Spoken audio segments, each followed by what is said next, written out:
Magandang araw po sa inyo lahat. Ito po ang inyong lingkod, si Freddy, dito po sa Amerika.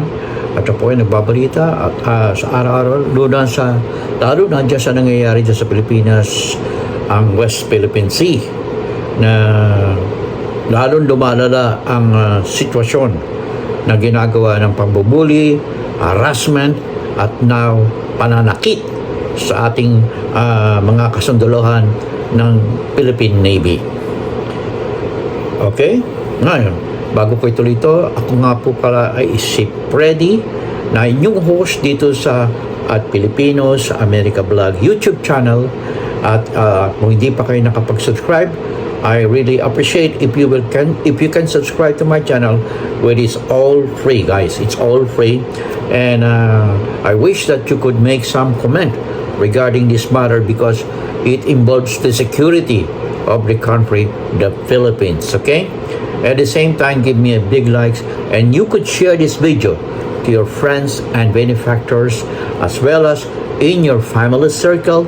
At the same time, you could make a share or refer this or to your friends there in the Philippines, in your barangay, or within your community here in America. At the same time, give me a big likes, okay? Now, ako nga po pala ay isang dating competent Toastmaster International member dyan sa Bacolod City, where I worked and joined this club, the Barangay Toastmaster Club in Bacolod City. And at the same time, a former system support engineer in PLDT Bacolod, and I'm proud to be, okay? And recently I just retired here in the United States as a healthcare worker, both as in hospital and nursing home, as a nursing assistant, and at the same time what they call this one, a title of being a technician or patient care technician in different hospital in Chicago. And at the same time too, I am a U.S. educated and study in Truman Community College there in Chicago, in uptown Chicago, like our president Bongbong Marcos Jr., who study here in America, together with our First Lady, Attorney Lisa Araneta Marcos, together with our Speaker of the House, Martin Romualdez, and Senate President Chis Escudero, both who took up Masters of Law, together with Attorney Lisa here in America. So you see, guys, ang ating mga leader dyan sa Pilipinas ay nagsipag-aral dito sa Amerika, kaya ang ating economy ay tumaas ng gusto because of this US team working for you guys, okay? And at ang kami po mga US Pilipino ay isineshare namin ang aming mga natutuhan dito sa Amerika upang tayo naman dyan sa Pilipinas ay makinabang sa mga binibigay at mga remittances namin na pinapadala na umaabot sa 13.5 billion US dollar. Yan po ang latest per central bank data. Ito po ay continuous, and we are the US Filipino are the leading undisputed dollar remittances dyan sa Pilipinas out of all the overseas Filipino workers o OFW. Okay? Kami po ang number one at nananatili because lahat ng umaalis dyan sa Pilipinas to seek a better future here in America comprises 60%. Just imagine 60%. So we are now 4.2 million US Filipino here in America. And we are paying taxes here too. And at the same time, we are contributing the much needed US dollars there in the Philippines to make our economy grow. Okay, now, ito po ay isang nakababahala na ginagawa ng China sa ating bansa, Pilipinas, na minamahal natin lahat. Bagamat narito po kami sa Amerika, ay ipinagtatanggol namin ang Pilipinas kapag diyan kami nanggaling sa Pilipinas. Okay? Now, ano ang mga ang gusto ba ng China? Ang gusto ng China ay makuha ang Pilipinas kasi mayaman sa langis, mayaman sa isda. At ang mga Pilipino ay kadalasan, marami pa rin, mga about 20% ay hindi nakapag-aral ng gusto o kukulang sa pag-aaral upang may pagtanggol natin ang ating karapatan, most especially internationally. Kukunti lang po ang ating mga magagaling na nagsipag-aral dyan sa Pilipinas. At ito ay sinasamantala ng China upang malinglang kayo through their propaganda. Kasi gusto nilang makuha ang kayamanan ng Pilipinas. At pagkatapos ay gawin kayong alipin dyan sa sarili nating bansang Pilipinas. So, magkaisa na tayo. Kalimutan na natin ang politika sapagkat ang politika ay nagdudulot sa ating ng mga kabiguan upang marating natin ang ating mga goal and vision for life. Not to be, hindi naman ubod para yumaman, kundi makasapat lang para mabuhay tayo ng tahimik, mayapa, at masiglang mamamayan dyan sa Pilipinas. Okay?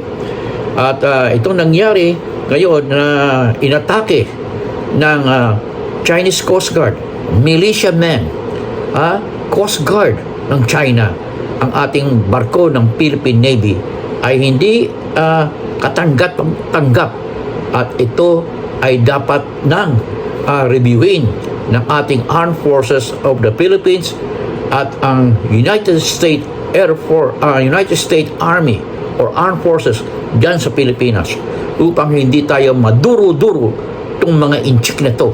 Okay? At itong mga pro-China na mga Pilipino, pinangungunahan na ng mga Duterte at Vice President Sara Duterte na dapat nang i-impeach yan at tanggalin as Secretary of Education for being a traitor to the Philippines. Okay?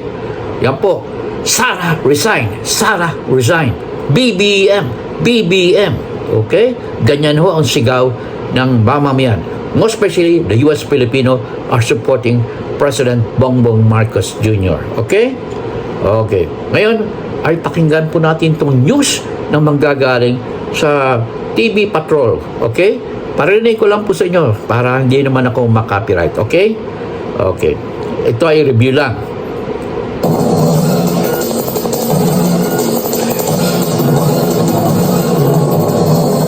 Panoorin nyo sa TV Patrol Playback June 18, 2024.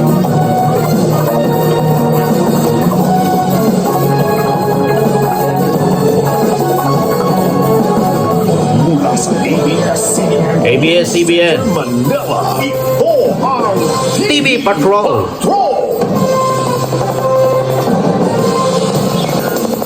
Magandang gabi, bayan. Simulan natin ang balitaan sa mga Noli isyu Di Castro sa po West yan. Philippine Sea, kung saan ilang kawan ng Philippine Navy na sugatan dahil sa mga agresibong aksyon ng China sa resupply mission. Resupply mission. Patungan ng Ayungin Shoal nitong Lunes. Sa Ayungin Shoal. Sinampari naman ang mga tauhan ng China Coast Guard ang isa sa maliit na bangka ng Pilipinas na may lulang mga sundalo. Live mula Camp Aguinaldo sa Quezon City. Nagpapatrol si Bianca Dava. Bianca, ilan ang sugatan at merong bang Binasugatan na ang mga seryosong sundalo nasugatan? natin. Kamusta na sila ngayon?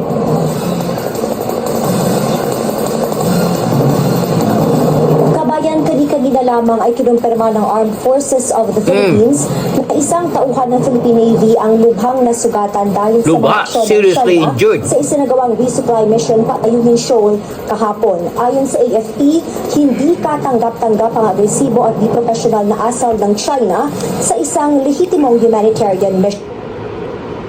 Ang ginagawa ng China ay talagang hindi na pambubuli. Ito ay sinugatan, inaksyonan. hindi ho tayo pwedeng ang ating Philippine Navy ay kumbaga sano'y binubuli ka na ay hindi ka pa nagtatanggol sa iyong sarili. Mabigat ang ating utos ng ating gobyerno sa Pilipinas, diyan sa Pilipinas, upang ipagwalang bahala ang ginagawang katraidoran nitong mga ibang mga Pilipino diyan sa Pilipinas sa pinangungunahan ng mga Duterte, ng mga pro-China, ng mga abogado, katulad niya, attorney, yung mga attorney diyan, US lawyer, mga Philippine lawyers, na katulad ni, sino ba yung mga abogado diyan? Na traidor, si Harry Roque. Hoy! So, huwag niyong pansinin yan. I-pull out nyo na ang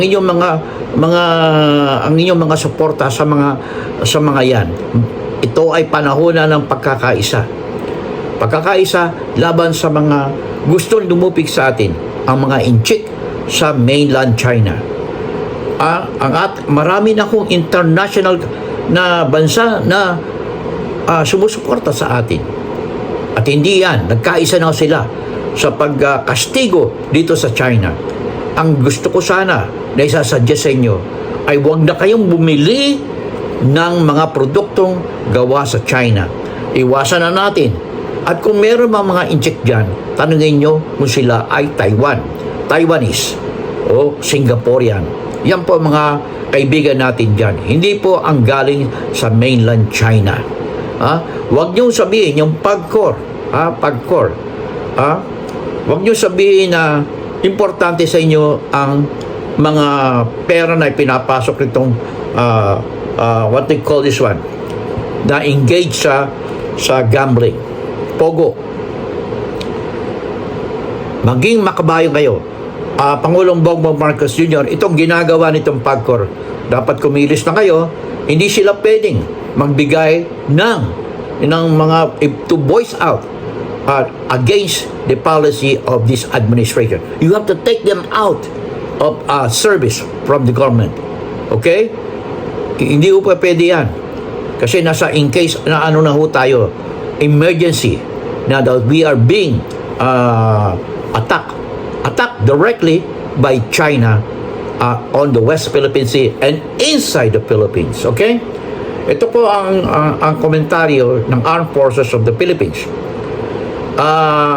The Chinese Coast Guard continue aggressive behavior and unprofessional conduct towards a legitimate humanitarian mission is unacceptable.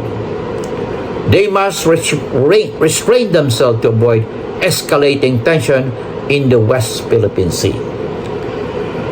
It's time for us, guys, na we should be united against China.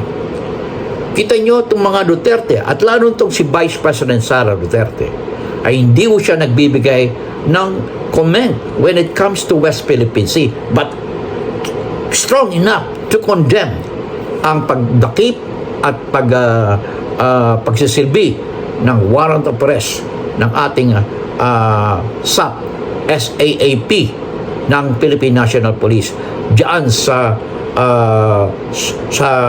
Church of Jesus Christ, KOJC, ni Pastor Apollo Kibuloy, na isang traitor din na pro-China. Itong mga ito, ang pinagtatanggol, itong mga Duterte na to, ay they are all pro-China.